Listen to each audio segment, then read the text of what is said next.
بسم اللہ الرحمن الرحیم۔ صدیوں پہلے مصر کی سرزمین پر ایک ظالم بادشاہ حکومت کرتا تھا جسے فرعون کہا جاتا تھا۔ وہ اپنی طاقت اور غرور میں اس قدر اندھا ہو چکا تھا کہ خود کو خدا کہنے لگا۔ اس نے بنی اسرائیل پر بے شمار ظلم ڈھائے، انہیں سخت مشقت پر مجبور کیا اور ان کی آزادی چھین لی۔ اسی دوران فرعون کے دربار میں یہ خبر پھیلی کہ بنی اسرائیل میں ایک ایسا لڑکا پیدا ہوگا جو ایک دن اس کی حکومت کے زوال کا سبب بنے گا۔ یہ سن کر فرعون خوفزدہ ہو گیا۔ اس نے حکم جاری کر دیا کہ بنی اسرائیل کے ہاں پیدا ہونے والے ہر نومولود لڑکے کو قتل کر دیا جائے، جبکہ لڑکیوں کو زندہ چھوڑ دیا جائے۔ ہر طرف خوف کا ماحول تھا، مائیں اپنے بچوں کے لیے پریشان تھی اور پورا شہر ظلم کے سائے میں زندگی گزار رہا تھا۔ لیکن اللہ تعالیٰ کی قدرت سب سے بڑی ہے۔ ایسی ہی حالات میں اللہ تعالیٰ نے اپنے برگزیدہ نبی حضرت موسیٰ علیہ السلام کو دنیا میں بھیجا۔ ان کی ولادت ایک ایسے وقت میں ہوئی جب ہر گھر میں خوف تھا، مگر اللہ نے اپنے نبی کی حفاظت کا فیصلہ پہلے ہی فرما لیا تھا۔ حضرت موسیٰ علیہ السلام کی والدہ اپنے ننھے بیٹے کو سینے سے لگائے ہر لمحہ یہ دعا کرتی تھی کہ اللہ تعالیٰ ان کی حفاظت فرمائے۔ انہیں معلوم نہ تھا کہ یہی بچہ ایک دن اللہ کے حکم سے فرعون کے غرور کو خاک میں ملا دے گا۔ فرعون کے سپاہی ہر گلی اور ہر گھر کی تلاشی لے رہے تھے۔ بنی اسرائیل کے مائیں اپنے نومولود بچوں کو چھپا رہی تھی، مگر خطرہ ہر لمحہ قریب آ رہا تھا۔ ایسے نازک وقت میں اللہ تعالیٰ نے حضرت موسیٰ علیہ السلام کی والدہ کے دل میں اطمینان پیدا کیا اور ان کی طرف وہی الہام فرمائی کہ اپنے بچے کو دودھ پلاؤ، اور جب اس کی جان کا خوف ہو تو اسے ایک مضبوط صندوق میں رکھ کر دریائے نیل میں بہا دو۔ ساتھ ہی اللہ تعالیٰ نے یہ وعدہ بھی فرمایا کہ وہ موسیٰ کو محفوظ رکھے گا اور دوبارہ ان کی والدہ کے پاس لوٹا دے گا۔ ایک ماں کے لیے اپنے ننھے بچے کو دریا کے حوالے کرنا انتہائی مشکل فیصلہ تھا، لیکن اللہ تعالیٰ کے وعدے پر کامل یقین رکھتے ہوئے انہوں نے ایسا ہی کیا۔ انہوں نے حضرت موسیٰ علیہ السلام کو ایک صندوق میں رکھا، محبت بری نظر سے آخری بار دیکھا، اللہ کے سپرد کیا اور صندوق کو آہستہ سے دریا نیل کے پاس لے جا کر پانی میں چھوڑ دیا۔ دریا کی لہریں صندوق کو اپنے ساتھ بہاتی رہی، مگر حقیقت میں ہر موج اللہ کے حکم کی تابع تھی۔ اللہ تعالیٰ اپنے نبی کی حفاظت فرما رہے تھے۔ اللہ تعالیٰ کے حکم سے رفتہ رفتہ فرعون کے محل کی طرف فرعون کے محل کے قریب جا پہنچا۔ محل کے خادموں نے جب اسے پانی سے نکالا تو حیران رہ گئے۔ صندوق کھولا گیا تو اس کے اندر ایک نہایت خوبصورت اور معصوم بچہ موجود تھا۔ اللہ تعالیٰ نے حضرت موسیٰ علیہ السلام کی محبت فرعون کے گھر والوں کے دلوں میں ڈال دی۔ جب فرعون کی بیوی نے اس بچے کو دیکھا تو اس کا دل محبت سے بھر گیا۔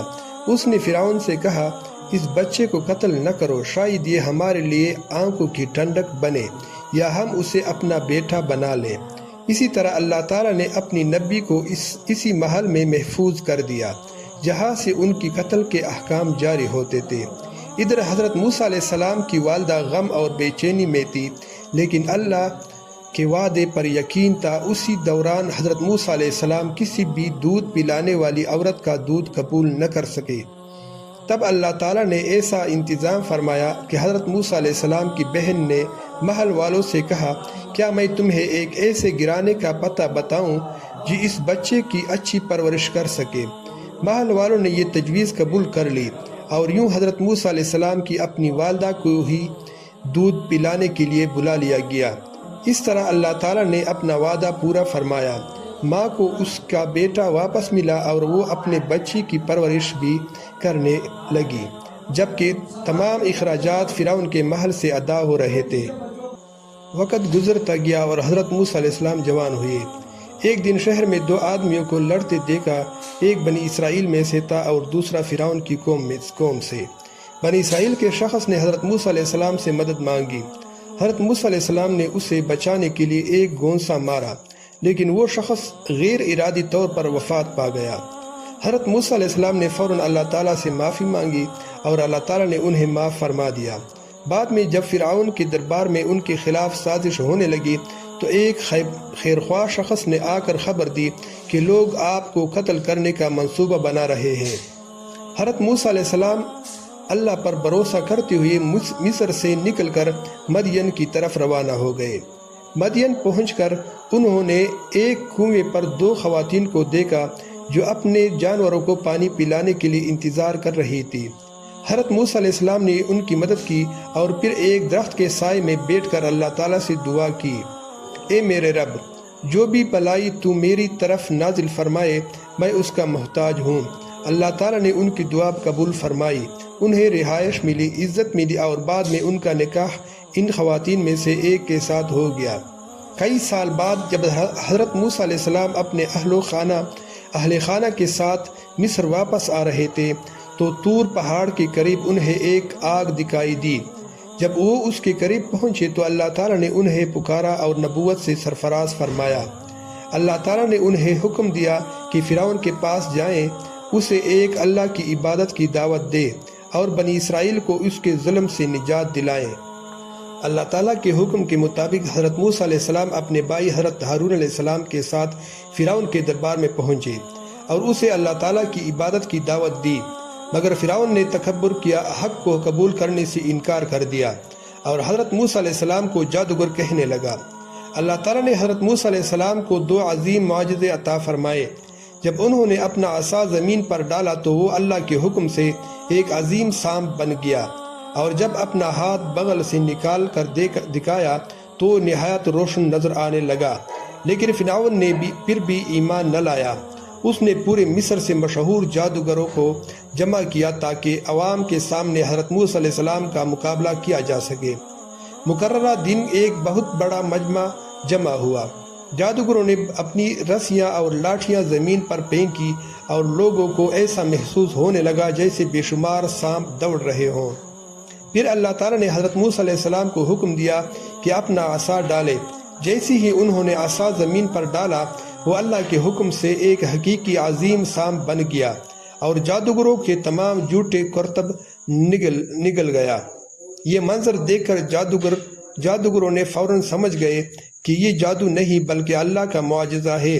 وہ سب سجدے میں گر گئے اور بلند آواز سے اعلان کیا، ہم ہارون اور موسیٰ کے رب پر ایمان لے آئے۔ فرعون یہ دیکھ کر غصے سے آگ بگولا ہو گیا اور ایمان لانے والے جادوگروں کو سخت سزائے کی دھمکیاں دینے لگا، لیکن وہ اپنے ایمان پر ثابت قدم رہے۔ فرعون نے ایمان لانے سے مسلسل انکار کیا اور بنی اسرائیل پر ظلم بڑھاتا رہا۔ آخر کار اللہ تعالیٰ نے حضرت موسیٰ علیہ السلام کو حکم دیا کہ وہ رات کے وقت بنی اسرائیل کو لے کر مصر سے نکل جائیں۔ جب فرعون کو اس کی خبر ملی تو اپنے بڑے لشکر کے ساتھ ان کے تعاقب میں نکل پڑا۔ کچھ ہی دیر بعد حضرت موسیٰ علیہ السلام اور بنی اسرائیل دریائے قلزم سمندر کے کنارے پہنچ گئے۔ پیچھے فرعون کا لشکر تھا اور سامنے بنی اسرائیل گھبرا گئے اور کہنے لگے، اب تو ہم پکڑے جائیں گے۔ لیکن حضرت موسیٰ علیہ السلام نے پوری یقین کے ساتھ فرمایا، ہرگز نہیں، بے شک میرا رب میرے ساتھ ہے، وہ ضرور میری رہنمائی فرمائے گا۔ پھر اللہ تعالیٰ نے حضرت موسیٰ علیہ السلام کو حکم دیا کہ اپنا عصا سمندر پر مارے۔ جیسے ہی انہوں نے ایسا کیا اللہ کے حکم سے سمندر پھٹ گیا اور اس میں خشک راستے بن گئے۔ حضرت موسیٰ علیہ السلام اپنی قوم کے ساتھ سلامتی سے سمندر پار کر گئے۔ فرعون غرور میں مبتلا ہو کر اپنے لشکر سمیت انہی راستوں میں داخل ہو گیا، لیکن جیسے ہی وہ درمیان میں پہنچا اللہ تعالیٰ کے حکم سے پانی دوبارہ مل گیا اور فرعون اپنے پورے لشکر سمیت غرق ہو گیا۔ اپنی آخری گھڑی میں فرعون نے ایمان لانے کا دعویٰ کیا، مگر اس وقت توبہ قبول نہ ہوئی کیونکہ وہ عذاب کو اپنی آنکھوں سے دیکھ چکا تھا۔ اسی طرح اللہ تعالیٰ نے اپنے نبی حضرت موسیٰ علیہ السلام اور بنی اسرائیل کو نجات عطا فرمائی، جبکہ ظلم اور تکبر کرنے والے فرعون کا انجام پوری دنیا کے لیے عبرت بن گیا۔ جو شخص اللہ پر بھروسہ کرتا ہے اللہ اس کے لیے وہاں سے بھی نجات کا راستہ پیدا کر دیتا ہے جہاں انسان کو کوئی راستہ دکھائی نہیں دیتا۔